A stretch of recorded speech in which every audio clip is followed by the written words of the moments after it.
Hello and welcome to New Fast Food. We've got a lot of fast food news today, including a bunch of new extra cheesy items available at Panera, a couple of new studies to discuss. I love talking about fast food studies, and also a couple of other miscellaneous things. If you're new to this channel, go ahead and hit that subscribe button. Plus, you'll also want to hit that notification bell, so therefore you'll always be notified when I release new videos. And before we get started with the new stuff today, I want to give you some updates on some of the stuff that we've talked about in the past. So first of all, I want to give you an update on that $1 any sandwich deal that we discussed last week as being available through the McDonald's app. So remember last week when we talked about that, there was a little bit of uncertainty as to how long that deal would last, as in different places within the app, it showed different expiration dates. So it showed one expiration date as being September 30th and another one being July 7th. Well, July 7th was this past Saturday, and as of today, which is July 10th, that deal is still available. So it looks like the actual expiration date for that deal is going to be September 30th. That's great news because that's a fantastic deal. You can get a $1 any sandwich at McDonald's except signature crafted burgers and double quarter pounders with cheese for only $1. It's an incredible deal. It's going on now through September 30th. Make sure you download the McDonald's app to take advantage of that. I've also got a couple of reminders for you. This Thursday is July 12th. That marks a couple of release dates for things that we've talked about in the past. The first is the Cheesy Bites Pizza from Pizza Hut. That's making a return on Thursday, July 12th. And the second one is Nacho Fries from Taco Bell. Those are also making their return this Thursday, July 12th. And by the way, the following day, which is Friday the 13th, July 13th, is National French Fry Day. So I wouldn't be surprised if Taco Bell pulled some kind of promotional stunt to celebrate National French Fry Day. I wouldn't be surprised if that's the whole reason why they chose July 12th to re-release the nacho fries, is it is a day before National French Fry Day. Dunkin' Donuts, by the way, is giving away free donut fries on Friday, but that's only at a very limited number of locations. And then one final thing to let you know about before we get into today's news is that the website livingmoss.com is running a contest where they're giving away 3 pieces of Taco Bell Illuminati merchandise. Entering the contest is super simple. All you have to do is go to Twitter, follow the user @livingmossnow, and retweet the current tweet that they have pinned. You have until tomorrow, which is Wednesday at 6 p.m. Pacific time, to go and retweet that tweet to enter the contest for the Illuminati merchandise from livingmoss.com. And if you're not familiar with the Illuminati merchandise, it's extremely rare. These are things that were basically hidden on the Taco Bell website at random times when they first launched the Illuminati ad campaign,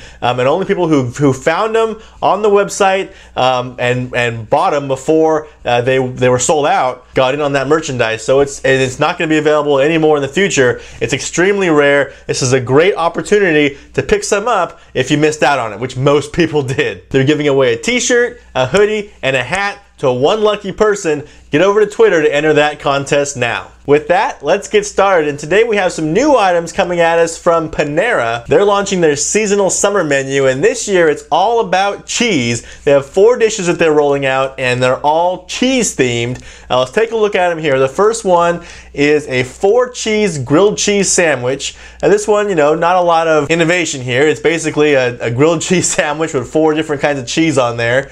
They've also got here a Modern Caprese Sandwich. So this one is, I'd say, a little bit more interesting. It does have a mixture of a lot of modern ingredients, or ingredients that I would associate with modern items. So that's actually a pretty appropriate name for it, the Modern Caprese Sandwich. And then they have the Baja Mac and Cheese, which this, of all the menu items that they're releasing, this is my favorite. This is the one that I would like to try the most. And it's basically just mac and cheese with some pico de gallo and avocados on top. But I think that's a really interesting take on mac and cheese. I've had, you know, different kinds of mac and cheese before. I've never had one with avocados in it.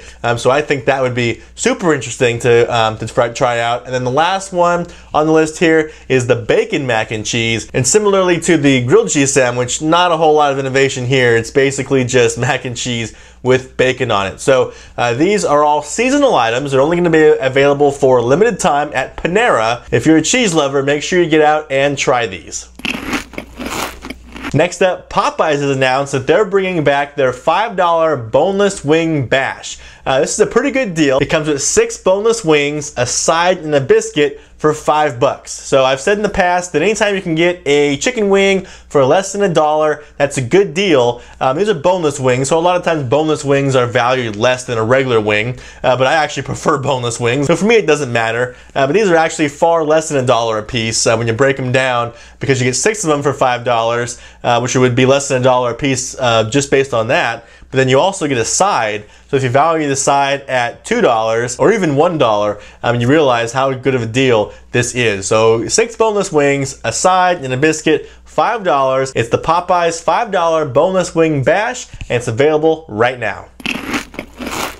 All right, next up, let's get into some of these studies. And like I said, I love talking about these. I find the information very, very fascinating. This first one we're going to take a look at is the annual customer satisfaction survey. So this one tells us, out of all the fast food restaurants, which ones are doing the best job with customer satisfaction. And it's no surprise who the top dog is here. It's Chick-fil-A, and they've been on top for several years. They're actually a whole 6 points higher than their closest rival, which is just incredible. It's incredible that they are that much higher than the next one, which is Panera Bread, by the way, which is interesting because Panera, you know, they qualify as a fast food restaurant, but really they're more of a fast casual restaurant. They don't do usually separate studies for fast casual. They just usually roll them into the fast food studies. So Panera is next on the list, followed by some pizza restaurants. So Papa John's and Pizza Hut. You have to go all the way down to, maybe I'd say, Arby's to say, which is the closest competition to Chick-fil-A as far as like more of a traditional fast food restaurant. Because even Subway, I think, you know, probably is a little bit different segment than Arby's and Chick-fil-A. You could probably categorize those as closer together. You also see here at the top, right below Chick-fil-A, but above Panera Bread, is all others. And what that means is they take all the other fast food restaurants that are just smaller chains, and they average all those together to come up with the all other score. So I would imagine inside that, you just have things like In-N-Out Burger, Whataburger, places that are too small to be covered here on their own. They roll them all up into the all others. So those smaller chains, they're actually doing pretty good as far as customer satisfaction goes. As you look through the list here, pretty much unchanged from last year. Most restaurants either staying the same or changing just about 1%. The only chains that saw some major fluctuation was Pizza Hut, which actually gained 5 points. That's pretty incredible. I can't think of any major changes Pizza Hut has made over the last year that would cause them to go up 5 points in satisfaction ratings. What they did there, and Taco Bell, they actually decreased 3%. So I'm not sure. I can't think. Likewise, I can't think of any reason off the top of my head why Taco Bell would be losing customer satisfaction, but they did for whatever reason. Maybe we'll take a look at this next year and see if those kind of went back to where they were before or continued those trends. And you see here, all the way at the bottom is McDonald's with a customer satisfaction rating of only 69. They are dead last in this study.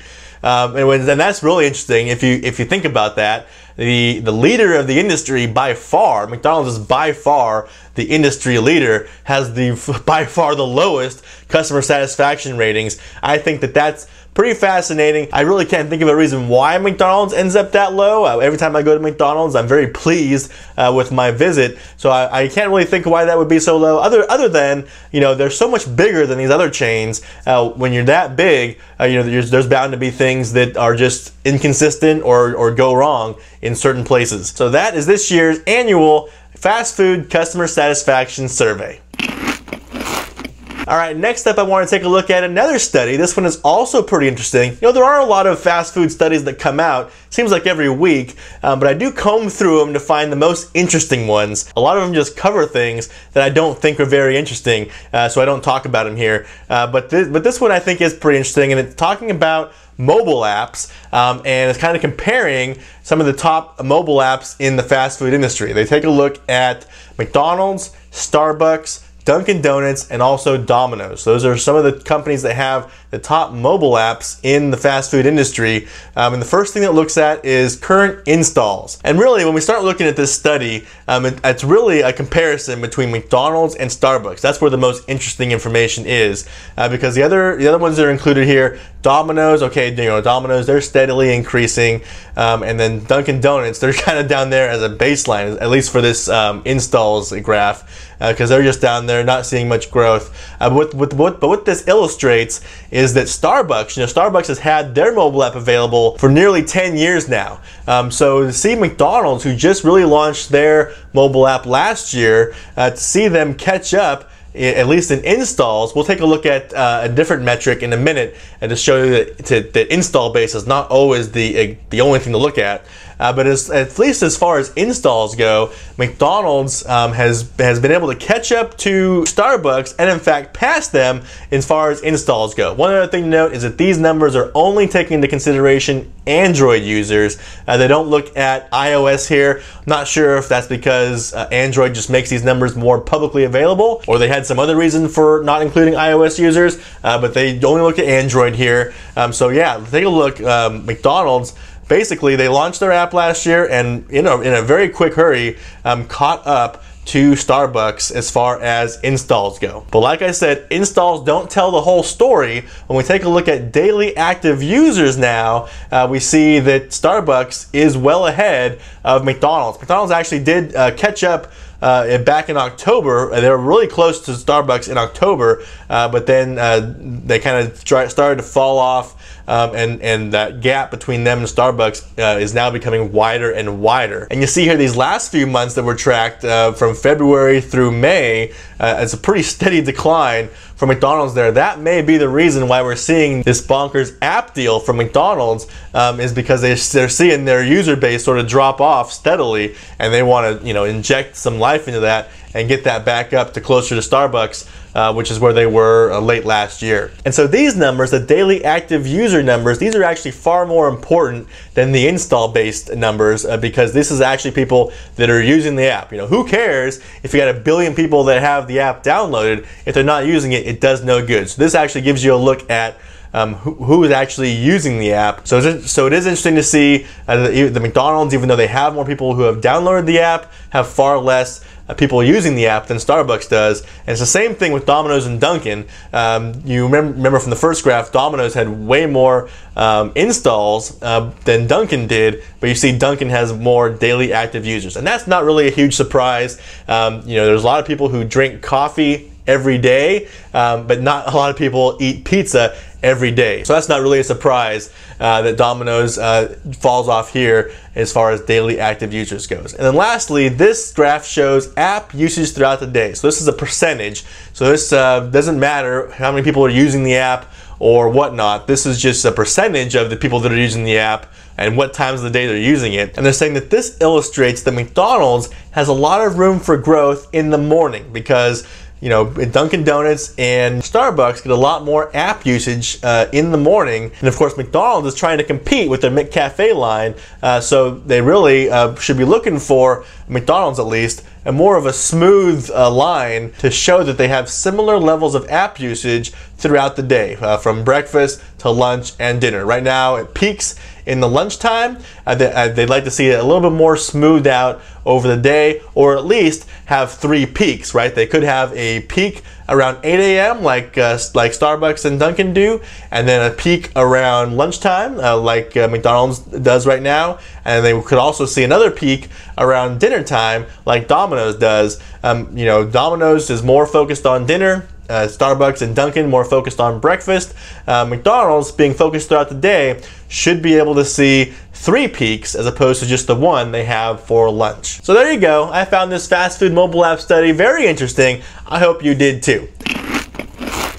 And I'm going to leave you with this. You may have seen a bunch of news stories floating around last week that were talking about McDonald's doing away with plastic straws over in the United Kingdom in favor of paper straws, which of course are more environmentally friendly. I didn't cover that because I don't really cover international news on this channel, but now we're finding out that McDonald's is going to be testing the paper straws here in America in select markets. And one of those select markets is Seattle, which is introducing a citywide ban on plastic straws. So this is kind of a situation where McDonald's has to introduce paper straws in Seattle, otherwise they're going to face fines for distributing plastic straws there. Starbucks also announced they're going to be having paper straws in the Seattle area starting this month. McDonald's is not starting until September. They said there's other cities that they're testing this in as well, but they didn't name them. The only one we know for sure is Seattle. So I'll continue following this story. It kind of seems inevitable now that everybody down the road, say maybe, I don't know, 5 years from now, is going to be switching to paper straws instead of plastic. But that's enough out of me. Now it's up to you to continue the conversation down below. I want to know, which of those new Panera items are you most excited about? Remember, there was the grilled cheese sandwich, there was the Modern Caprese Sandwich, and then they had the Baja Mac and Cheese and the Bacon Mac and Cheese. I'm really curious to find out which one of those all you fast food foodies and drive-thru cuties are most interested in. Thank you very much for watching today. If this is your first time here, consider subscribing. I talk about fun stuff like this twice a week. I release new videos every Tuesday and Friday, and you can watch more right now.